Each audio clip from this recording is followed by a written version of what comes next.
Hey, listen, it is critical that today, based on the things I'm going to share with you, that each of you listening in on the podcast, each of you watching on YouTube, that you take some action as quickly as you possibly can to protect yourself against cyber threat. There were two major data breaches announced this week, both of which are sweeping, wide-reaching, and very, very dangerous. So I'm going to walk you through what they were and some steps you can take to protect yourself. Let's start with the first of two major announcements made this week. As you may or may not know, AT&T suffered a data breach in April and May of this year that was announced. The one announced this week is far more wide-reaching. In fact, to give you some perspective, the most recent customer data that I could find on AT&T informs me that in Q1 of 2023, there were 222.8 million cell subscribers with AT&T. So you think about primary cell phone numbers, all the family members associated with that plan, it's a significant number. And AT&T just released this week that it is likely that every single cell phone number, as well as the associated landlines, have been hacked and released on the dark web. More nefarious is the fact that text messages from those cell phone numbers have also been compromised.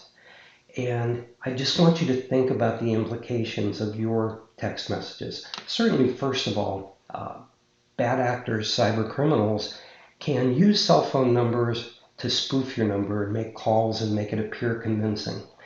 Using AI cloning techniques for voice cloning and video cloning, they can utilize these numbers to make it appear as though a relative is calling you and is in trouble. And if you haven't watched my episode on AI voice cloning, or you haven't researched yourself, it's time you do, because folks have fallen as recently as this week to AI-generated scams where a Yellowstone fan thought they were speaking with Kevin Costner and lost tens of thousands of dollars as a result of this scam. It was a phony drawing to meet Kevin Costner.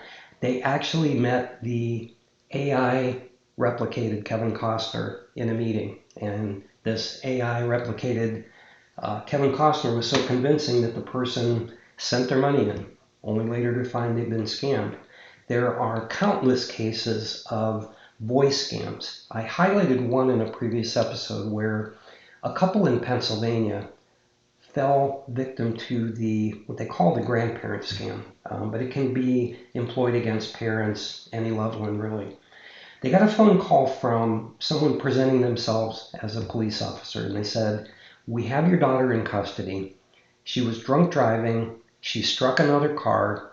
There was a pregnant mother in that car with their child, and both the mother and the child were killed. And so your daughter's in serious trouble. We're going to put her on the phone right now and let you talk to her." What happened next was an AI-generated voice, so convincing, crying on the phone, clearly under stress, begging her parents to do something to help her. Police officer then got back on the line and said, "We'll be in touch." The couple later received a phone call from someone presenting themselves as an attorney representing their daughter and said, "Listen, we can get her out of custody, but you have to send us some money to post bail." The initial ask was for $17,500, which the couple went to their bank, withdrew, and about an hour later a courier showed up their home to pick up the money. But that wasn't the end of it, because they got a second call from that person representing themselves as an attorney requesting an additional $17,500, which they provided. It was only later in the day that they received a phone call from their son-in-law and realized that none of these things had actually occurred, and unfortunately it was way too late. Now granted, the Ring cameras recorded some photos of things. They're hoping to get license plates, numbers, track it back to the courier, find a pathway to the original criminals that enacted this scam. The likelihood is very low at this point that they'll recover their money.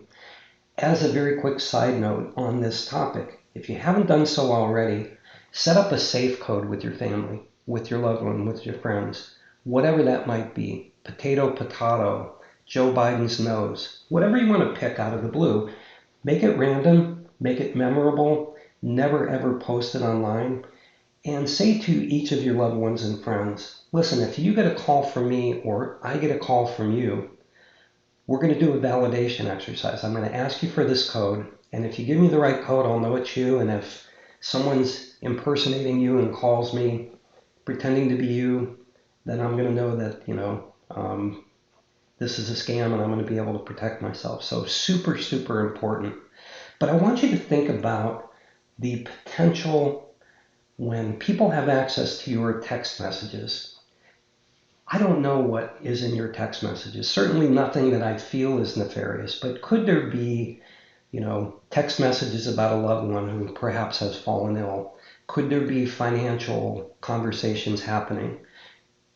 Who knows? But this is the information that scammers use along with your phone number, along with your addresses, along with your social if they have access to it, to piece together a profile about you that then allows them to craft a very compelling scam story that then they attack you with. So I want you all to be aware of the AT&T breach, because if you're like me and I am an AT&T customer, I'm confident my phone number has been compromised, and now I'm going to get the employment offers, now I'm going to get the random outreaches from folks, and those are the least nefarious of all the potential outreaches. So that's number one. Now we're going to talk about number two, which is far, far scarier.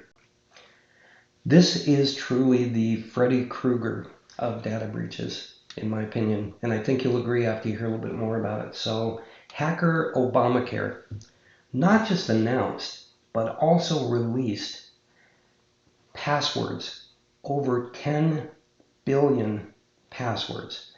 These were collected from multiple sites, and it is a multi-year hack and multi-year exposure dating back to 2021. So I want you to think about the implications of this. Likely it is that your password, past or current, may be a part of this batch. And in a few minutes, I'm going to show you exactly how to find out if that is the case. I encourage all of you today, as you watch this video, once I show you how to do this, once I post in the show notes where you can gain access to the site to find out if your password is compromised, hey, put the video on pause. Don't even listen to the rest of it if you don't want to. Go in and check your passwords and take some action if you find your password has been compromised. But I want you to think about the implications of this. It could allow hackers to access any and all of your websites, your banking sites, your financial planning sites, anything related to you, your social media accounts, your financial life, your personal life can be compromised. And here's how they do it. Imagine that over the course of 2021 through 2024, just think about the many iterations of passwords that you might have used, right? So you may have ones that were active in 2021. Many programs prompt you to change that password every month, every 3 months, whatever that increment is. So over time, that password has evolved. If you have ever reused any, most, or all of your passwords for multiple sites, that puts you at greater risk. But here's what the hackers will do. They'll do what's called a brute force attack. They will post every iteration of password that they find associated with you, and they will hit every possible site they can. This might seem very labor intensive. In fact, it's not. All they simply have to do is create a script, plug that script in, and let it run, and it will test 1, 5, 10, 50, 100 different passwords all at once in complete sequence. Tell you how I know this. I've been taking a ethical hacker course and learning about how people can protect themselves and their companies from hackers. And they actually show you how to do brute force attacks so you can test your own network and make sure it's safe. So I've seen this in action. I've seen how the programming works. Pay strict attention to it. But there's more. Over 4,000 databases combined are part of this password breach and part of this leak. 4,000 databases. Now, you'll see publicly sites like X are listed, the Adult Companion, Adult Friend Finder website, MyFitnessPal, LinkedIn even, Adobe even, Chinese company Tencent, which provides internet services. These are the ones that they're listing, but there are over 4,000 databases that have been compromised in this attack. So the effects are wide-reaching, the implications are broad, the possibility of someone replicating you online, accessing your sensitive data, accessing your financial information, compromising your accounts, posing as you on your social media sites. All these things are possible if your password is compromised. So it is super critical that you follow me through the next steps that I'm going to show you. And there's a very easy and free way to determine if your password has been compromised. It starts with making a list of all the passwords you remember using. So do that first, and then I'm going to take you onto the website and show you exactly how easy it is to see if you are at risk or not. Cybernews.com, thankfully, has gained access to this 10 billion record database of hacked passwords. And they've created a website where you can go in and you can plug in your password and determine if that password may have been compromised. So I'm going to show you exactly how that works. Super simple. I'm going to plug in a very old password that I've used in the past that I don't currently use.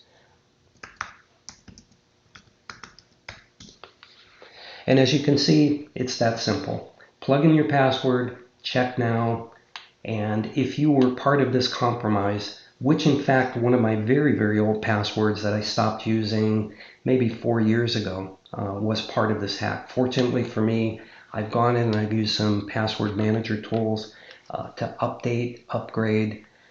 Best practices, by the way, a 8-digit passcode can be hacked within a matter of seconds. Now, a 12-digit passcode can be hacked equally as quickly unless you use letters, numbers, and a combination of capital and lowercase letters in your password. Random password generators are very successful and very difficult to hack. But please do today, now that you've watched this video, please click the link in my video or in podcast. Please do go to this website, plug in every password that you remember using, determine for yourself if you may be at risk. My name is Philip Macko. I'm a 5-time published author, host of the Muddy Waters podcast and YouTube series. My whole goal is to share information, to get your attention, and most importantly, to keep you safe. So I hope that you are going to take action based on the things I've shared with you today. Make your friends and family aware as well. Please share that website so they can test their passwords. Please, if you haven't done so already, click the thumbs up button. Subscribe if you haven't done so already. My commitment to you is on a weekly basis. I'm going to share important, critical cybersecurity and scam-related information. I'm going to teach you how it's done. I'm going to show you how to stay safe. And I appreciate you tuning in, and I hope to see you on the next episode.